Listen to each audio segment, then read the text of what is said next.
My name is Ainehi Edoro, and I'm a literary blogger based in Chicago.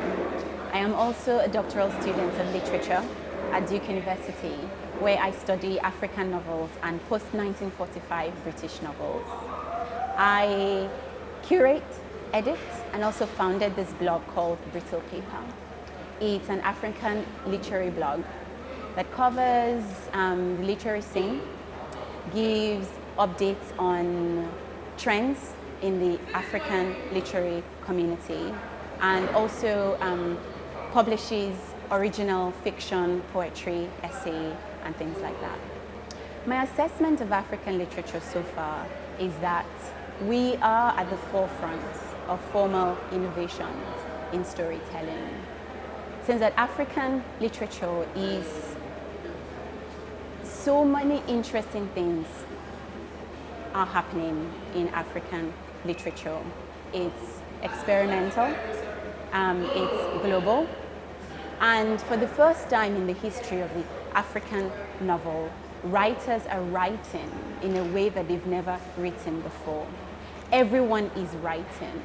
As an editor of a literary blog, I get a lot of submissions. In fact, this month I've already received about 100 submissions, so that I get to see what's on ground, who is writing what. And my assessment is that there is so much writing taking place. Achebe, Soyinka, Ngugi could not have imagined the type of renaissance of writing taking place on the continent. I think that in terms of how contemporary writers use their work to engage with their contemporary moment, I think that writers of today are not as ideologically driven as writers from the previous generations. And I think that initially, critics like us saw this as a negative thing. Achebe wanted to change the way people thought. He wanted to re-engineer our thinking because he thought that we were colonized. We had a colonial mentality, right? And so he had a clear pedagogical, ideological program, right, for his writing. Contemporary writers are not like that. But now I realize that it's not a bad thing, right? In the sense that there are other ways in which they are trying to think their world. And to me, that's actually more important than having a clear political, ideological strategy.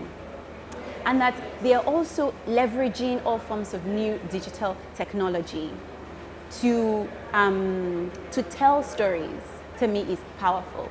There's no better way to impact your world than engaging with things that are in it. Let me just give you an example. These writers are reinventing what we think, what we understand as African or African literature.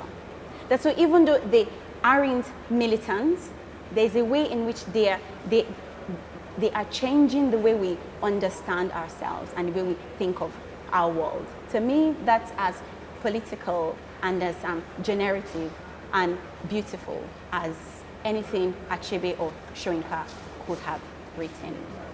The things I've done around here that I haven't done anywhere else, what tops it will have to be going to Olumo Rock. And that rock is significant for me for different reasons. I'm not Yoruba, but through Soyinka, I've been able to situate my work within a certain kind of Yoruba literary tradition. And for Soyinka, Idonre is an important rock for him. Its influences inspires some of his most beautiful writing. Going to Olumo Rock that day and hearing the guide tell us this history of the city through this rock was phenomenal. And in a way recalled for me the beautiful things Soyinka has done with Idonre.